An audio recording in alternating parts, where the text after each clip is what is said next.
Hello friends, स्वागत है आपका एक बार फिर से आपके अपने लीगल चैनल में। दोस्तों, मैं किसी से बात कर रहा था तो उन्होंने अपना केस मुझे एक्सप्लेन किया।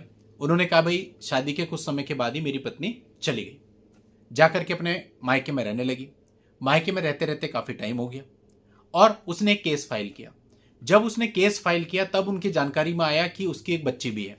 बच्ची 8 महीने की करंट टाइम पे है। अब उनका ये कहना था कि भैया वो पिछले 1.5 साल से तो अपने मायके ही रह रही है, तो फिर बच्ची कहाँ से हो गई 8 महीने की। अब खैर जब कोर्ट में गए, कोर्ट में जज साहब ने पहली डेट पे पूछा होगा, भाई क्या है कैसा है। उन्होंने कहा, जी भाई ये तो 1.5 साल से अलग रह रही है और बच्चा भी पैदा कर लिया मायके में ही। तो जज साहब ने कहा, भाई वो बच्चा उसने कैसे भी पैदा किया हो, लेकिन उसकी जिम्मेदारी तुम्हारे ऊपर ही है। और जहां तक मैं समझता हूं, ऐसा कहने के पीछे कारण ये होगा कि अभी जो ऑनरेबल सुप्रीम कोर्ट का जजमेंट आया था कुछ समय पहले, जहां पर उन्होंने बोला कि इस प्रकार से कोई भी बच्चे होते हैं तो उनकी जिम्मेदारी उसी की होगी जो पति है। तो उनका कहना था कि जज साहब ने तो यहां तक कह दिया कि वो चाहे 2-3 बच्चे और पैदा कर ले, उसकी भी जिम्मेदारी तुम्हारी होगी। अब ऐसे में पति अपने आप को फंसा हुआ महसूस नहीं करेगा। मतलब 1.5 साल से वो पत्नी अलग रह रही है। चालाक इतनी कि उसने क्या किया, जब अपना केस फाइल किया तो उसमें अपनी सेपरेशन डेट को चेंज कर दिया, ताकि ये ना लगे कि बच्चा मायके में बाद में पैदा हुआ है। तो उसने दिखा दिया कि मैं तो केवल 6 महीने से 8 महीने से अलग रह रही हूं, जबकि वास्तविकता यह है कि वो पिछले 1.5 साल से अलग रह रही है। अब दोस्तों, ऐसे मामलों में पति को उन बच्चों का भी भरण पोषण देना पड़ेगा जो उसके है ही नहीं। खाया पिया कुछ नहीं, गिलास तोड़ा 12 आना। और पहली डेट पे जज साहब ने कह दिया डीएनए तो कंडक्ट हो नहीं सकता, तो ऐसा है कि इसका भरण पोषण भी आपको देना पड़ेगा। इसलिए दोस्तों, इनिशियली आपको बताया जाता है, बहुत सारे वीडियो में मैंने आपको बोला कि ऐसे कोई भी मामले जहां पे आपको थोड़ा सा भी पता चलता है कि आपकी पत्नी एडल्ट्री की तरफ है, या आप उसको पकड़ लेते हैं बात करते हुए, चैट करते हुए, इस प्रकार की हरकत या रंगे हाथ, तो उसी समय पे नाता तोड़ लो। ज़्यादा इधर उधर की मत सोचो, क्योंकि कई लोगों का कहना होता है, साहब मैं तो नहीं रहना चाहता हूँ, लेकिन घर वालों ने समझा दिया, रिश्तेदारों ने समझा दिया, मैंने भी सोच लिया कि चलो छोड़ो, पिछले इतिहास से क्या लेना।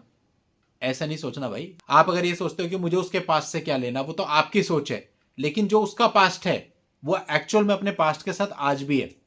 और कई बार उस पास्ट को साथ में लेके आपका खात्मा कर दिया जाता है। ऐसे मामले आपने क्या नहीं देखे?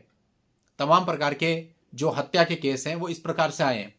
तो आप किस उसमें ऐसे साथ में रहते हो? बहुत मुश्किल है। अभी एक मामला था जहां पत्नी ने बोला कि भाई ऐसा है, मैं तेरे को खाने में जहर मिला के मार दूंगी।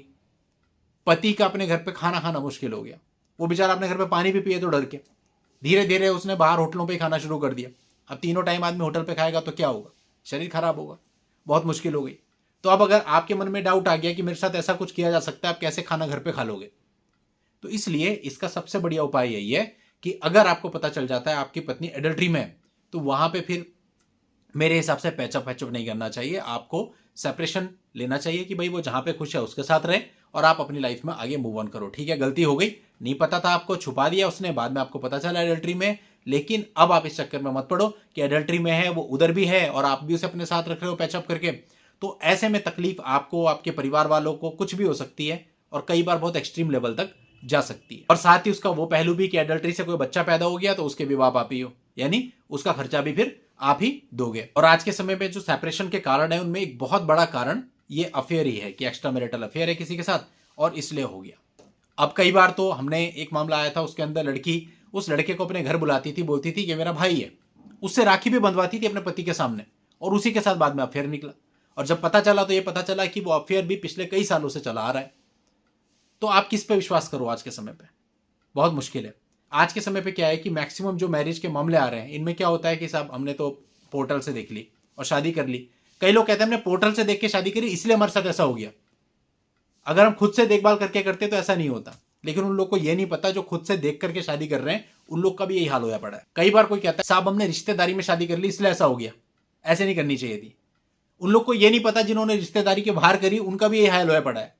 कई लोग कहते हैं साहब हमने जात में नहीं करी अपनी इसलिए ऐसा हो गया, अपनी जात में करते तो सही होता। लेकिन उन्हें यह नहीं पता जिन्होंने अपनी जात में करी है वो भी रो रहे हैं। कई लोग कहते हैं साहब हम हिंदू हैं हमारे साथ ऐसा हो गया, हम मुस्लिम होते हैं। लेकिन उन्हें यह नहीं पता जो मुस्लिम है उनके ऊपर भी 4-4, 5-5 केस चल रहे हैं। यानी कोई फर्क नहीं पड़ता धर्म से, जात से, रंग से, रूप से, आपने किस प्रकार से शादी करी है, ऑनलाइन प्लेटफॉर्म से करी है, रिश्तेदारी के थ्रू करी है, बाहर करी है, जात में करी है, कैसे भी करी है, सब दुखी पड़े, सबके साथ मुकदमे चल रहे हैं आज के समय पे। हमारे पास क्रिश्चियन क्लाइंट भी है, हिंदू क्लाइंट भी है, बौद्ध क्लाइंट भी है, मुस्लिम क्लाइंट्स भी हैं, सारे हैं। यानी सबके साथ एक ही स्थिति है। तो कुल मिला के सार यह है कि अगर आपकी किस्मत, ये लक है, किस्मत सही रही कोई सही साथी मिल गया तो चल जाएगा, गड़बड़ साथी मिल गया तो सब उजड़ जाएगा।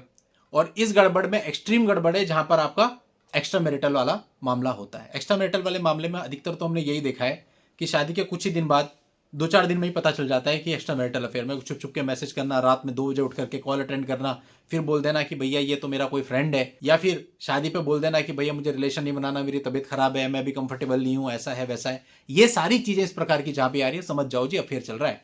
और उसी समय पे सजग हो जाओ, सचेत हो जाओ और कोशिश करो कि जान बचे तो लाखों पाए। दोस्तों उम्मीद करता हूं आपको पूरी बात समझ में आ गई होगी। चलिए आज की इस वीडियो में इतना ही रखता हूं, नेक्स्ट वीडियो में नई जानकारी के साथ मैं आपसे फिर मिलूंगा। तब तक के लिए goodbye and thank you for watching, take care.